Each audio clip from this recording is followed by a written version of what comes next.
ಬೆಂಗಳೂರು ಮಾತ್ರವಲ್ಲ, ಬೆಂಗಳೂರು ಹೊರವಲಯದಲ್ಲೂ ಕೂಡ ರಾಶಿ ಕಸ ಬಿದ್ದಿದೆ. ಬೆಂಗಳೂರಿನಲ್ಲಿ ಪ್ಲಾಸ್ಟಿಕ್ ತ್ಯಾಜ್ಯಕ್ಕೆ ಭಾರಿ ಡಿಮ್ಯಾಂಡ್ ಇದೆ. ರಸ್ತೆ ಪಕ್ಕದಲ್ಲೇ ಕಸದ ರಾಶಿ ತುಂಬಿ ತುಳುಕ್ತಾ ಇದೆ. ಪ್ಲಾಸ್ಟಿಕ್ ಸಮಸ್ಯೆಗೆ ಕೊನೆಗೂ ಸಿಕ್ಕೇ ಬಿಟ್ಟು ಸೊಲ್ಯೂಷನ್. ಅಂದ್ರೆ ಪ್ರತಿದಿನ 3.45 lakh tons to over 5.28 lakh tons. Yet only 30% of this waste reaches processing and recycling units. ಹೊರ ರಾಜ್ಯದಲ್ಲಿ ಡಿಮ್ಯಾಂಡ್ ಅಪ್ಪೋ ಡಿಮ್ಯಾಂಡ್. ನಿತ್ಯ ನಮ್ಮ ನಗರದಲ್ಲಿ 350 ಟನ್ ಪ್ಲಾಸ್ಟಿಕ್ ತ್ಯಾಜ್ಯ ಉತ್ಪನ್ನವಾಗುತ್ತೆ. ಈ ತ್ಯಾಜ್ಯ ಪ್ಲಾಸ್ಟಿಕ್ ದ್ರವ್ಯ ಪ್ಲಾಂಟ್ಗೆ ರವಾನೆ ಕೂಡ ಆಗುತ್ತೆ. ಪ್ಲಾಸ್ಟಿಕ್ ಅನ್ನ ರಾಷ್ಟ್ರೀಯ ಕಂಪನಿಯಿಂದ ಬೇಡಿಕೆಯನ್ನ ಕೂಡ ನೀಡಲಾಗಿದೆ.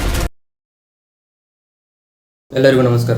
ಬೆಂಗಳೂರಿನ ಇನ್ನೂ ಗಾರ್ಡನ್ ಸಿಟಿ ಅನ್ಕೊಂಡಿದ್ದೀರಾ, ಆದ್ರೆ ಇವಾಗ ಮಾತ್ರ ಯಾಕೆ ಎಲ್ಲಿ ನೋಡಿದ್ರು ಪ್ಲಾಸ್ಟಿಕ್ ಇದೆ. ನೀರ್ ಬಾಟಲ್ ತಗೊಂಡ್ರೆ ಪ್ಲಾಸ್ಟಿಕ್, ಸೋಪ್ ತಗೊಂಡ್ರೆ ಪ್ಲಾಸ್ಟಿಕ್, ಬ್ರಷ್ ತಗೊಂಡ್ರೆ ಪ್ಲಾಸ್ಟಿಕ್. ಮಳೆ ಬಿದ್ದರೆ ಈ ಪ್ಲಾಸ್ಟಿಕ್ ಎಲ್ಲ ರೋಡಲ್ಲಿ ಹೊಡ್ಕೊಂಡು ಹೋಗುತ್ತೆ.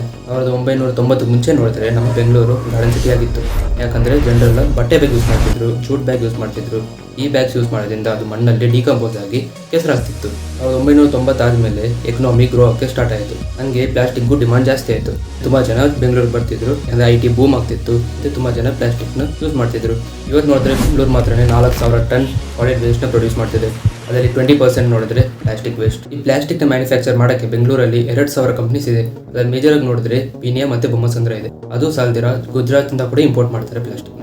ಈ 2,000 ಫ್ಯಾಕ್ಟ್ರೀಸ್ ಅಲ್ಲಿ 70,000 ಜನ ಕೆಲಸ ಮಾಡ್ತಿದ್ದಾರೆ. ಇದರಲ್ಲಿ ಒಂದು ಗುಡ್ ನ್ಯೂಸ್ ಏನಂದ್ರೆ 90% ಪ್ಲಾಸ್ಟಿಕ್ ಬಂದು ರೀಸೈಕಲ್ ಮಾಡ್ಬೋದು. ಆದ್ರೂ ಅದನ್ನ ಏನು ಮಾಡಿದ್ರೆ ಹಂಗೆ ಇಟ್ಟಿರ್ತಾರೆ. ಈ ಕಾಮರ್ಸ್ ಡಿಮಾಂಡ್ ಜಾಸ್ತಿ ಆದಾಗ ಪ್ಲಾಸ್ಟಿಕ್ ಡಿಮಾಂಡ್ ಜಾಸ್ತಿ ಆಗುತ್ತೆ. ಯಾಕಂದ್ರೆ ಅವ್ರ ಪ್ಯಾಕೇಜಿಂಗ್ಗೆ ಜಾಸ್ತಿ ಪ್ಲಾಸ್ಟಿಕ್ ಯೂಸ್ ಮಾಡ್ತಾರೆ. ಅದರಿಂದ ಡಿಮಾಂಡ್ ಜಾಸ್ತಿ ಆಗಿದೆ. ಬೆಂಗಳೂರಲ್ಲಿ ಕಾಮರ್ಸ್ ಬೂಮ್ ಆಗ್ತಿದ್ದಾಗ ಪ್ಲಾಸ್ಟಿಕ್ ಡಿಮಾಂಡ್ ಬಂದು ತ್ರಿಬಲ್ ಆಯಿತು. ಆ ಟೈಮಲ್ಲಿ ಪ್ಲಾಸ್ಟಿಕ್ ಇಂಡಸ್ಟ್ರೀಸ್ ಅವ್ರ ಗ್ರೋತ್ ನೋಡಿದ್ರೆ 10-15% ಇತ್ತು. ಇದು ನೋಡಿ ಗವರ್ಮೆಂಟ್ 2016 ಮತ್ತು 19 ಒಂದು ಬ್ಯಾನ್ ಇಂಪೋಸ್ ಮಾಡ್ತಾರೆ. ಆದ್ರೂ ಈ ಬಿಸ್ನೆಸ್ ಬೆಳೀತಾನೆ ಇತ್ತು. ಈ ಪ್ಲಾಸ್ಟಿಕ್ ಬಂದು ತುಂಬಾ ನದಿಗಳು ಕೂಡ ಅಫೆಕ್ಟ್ ಮಾಡಿದೆ. ಅದರಲ್ಲಿ ಕಾವೇರಿ ನದಿ ಕೂಡ ಒಂದು. ಈ ನೀರನ್ನು ಕನ್ಸ್ಯೂಮ್ ಮಾಡಿದ್ರೆ ಇಲ್ಲ ನಾವು ಒಂದು ಹೋಟೆಲ್ಗೆ ಹೋಗಿ ಈ ರೋಡ್ ಸೈಡ್ ಶಾಪ್ಸ್ ಅಲ್ಲೆಲ್ಲ ತುಂಬಾ ಪ್ಲಾಸ್ಟಿಕ್ ಯೂಸ್ ಮಾಡ್ತಾರೆ. ಅವರೆಲ್ಲ ಏನ್ ಮಾಡ್ತಾರೆ, ಪ್ಲಾಸ್ಟಿಕ್ ಅಲ್ಲಿ ಬಿಸಿ ಊಟನ ಕೊಟ್ಬಿಡ್ತಾರೆ ನಮಗೆ. ಈ ಊಟನ ನಾವು ತಿಂದ್ರೆ ನಮ್ಗೆ ತುಂಬಾ ತರ ಡಿಸೀಸ್ ಬರೋ ಚಾನ್ಸಸ್ ಜಾಸ್ತಿನೇ ಇದೆ. ರೆಸ್ಪಿರೇಟರಿ ಡಿಸೀಸ್ ಬರ್ಬೋದು, ಹಾರ್ಟ್ ಡಿಸೀಸಸ್ ಬರ್ಬೋದು, ಮತ್ತೆ ಆರ್ಗನ್ ಕೂಡ ಡ್ಯಾಮೇಜ್ ಆಗ್ಬೋದು. ಇದಕ್ಕೆಲ್ಲದಕ್ಕೂ ಕಾರಣ ಏನಂದ್ರೆ ಮೈಕ್ರೋ ಪ್ಲಾಸ್ಟಿಕ್ ಬಂದು ಪ್ಲಾಸ್ಟಿಕ್ ಅಲ್ಲಿ ಒಂದು ಭಾಗ. ಈ ಮೈಕ್ರೋ ಪ್ಲಾಸ್ಟಿಕ್ ನ ಕನ್ಸ್ಯೂಮ್ ಮಾಡಿ ಇಂಡಿಯಾದಲ್ಲಿ ಮಾತ್ರ 23 ಲಕ್ಷ ಜನ ಸತ್ತಿದ್ದಾರೆ. Microplastic related deaths in India have now reached 23 lakh.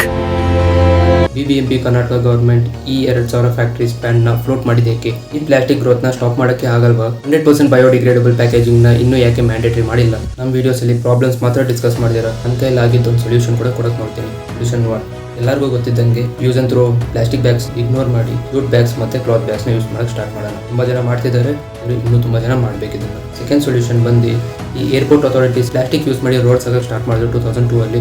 ಆ ರೋಡ್ಸ್ ಬಂದು ಇಟ್ ಇಸ್ ವೆರಿ ಡ್ಯೂರಬಲ್, ಅಂದ್ರೆ ತುಂಬಾ ಗಟ್ಟಿಯಾಗಿರುತ್ತೆ, ರೆಸಿಸ್ಟೆನ್ಸ್ ಜಾಸ್ತಿ ಇರುತ್ತೆ, ಮತ್ತೆ ತುಂಬಾ ಫ್ಲೆಕ್ಸಿಬಲ್ ಆಗಿರುತ್ತೆ, ಮೇಂಟೆನೆನ್ಸ್ ತುಂಬಾ ಕಮ್ಮಿ ಈ ನಾರ್ಮಲ್ ರೋಡ್ ಕಂಪೇರ್ ಮಾಡಿದ್ರೆ. ಆದ್ರೆ ಆ ಪ್ರಾಜೆಕ್ಟ್ ಏನಕ್ಕೆ ನಿಂತೋಯ್ತು ಅಂತ ಗೊತ್ತಿಲ್ಲ. ಆ ಪ್ರಾಜೆಕ್ಟ್ ಮತ್ತೆ ಇನ್ನೂ ಕಂಟಿನ್ಯೂ ಮಾಡ್ಬೋದು. ಇಲ್ಲಿಗೆ ಈ ವಿಡಿಯೋನ ನಾನು ಮುಗಿಸ್ಕೊಂತ ಇದ್ದೀನಿ. ಇಲ್ಲಿವರೆಗೂ ನೋಡೋದಕ್ಕೆ ಥ್ಯಾಂಕ್ಸ್. ಈ ವಿಡಿಯೋನ ಲೈಕ್ ಮಾಡಿ, ಶೇರ್ ಮಾಡಿ, ಸಬ್ಸ್ಕ್ರೈಬ್ ಮಾಡಿ. ಈ ವಿಡಿಯೋ ನೋಡಿ ನಿಮ್ಗೆ ಏನು ಅನಿಸ್ತಾ ಇದೆ ಅದು ಕಮೆಂಟ್ ಸೆಕ್ಷನ್ ಅಲ್ಲಿ ಮೆನ್ಷನ್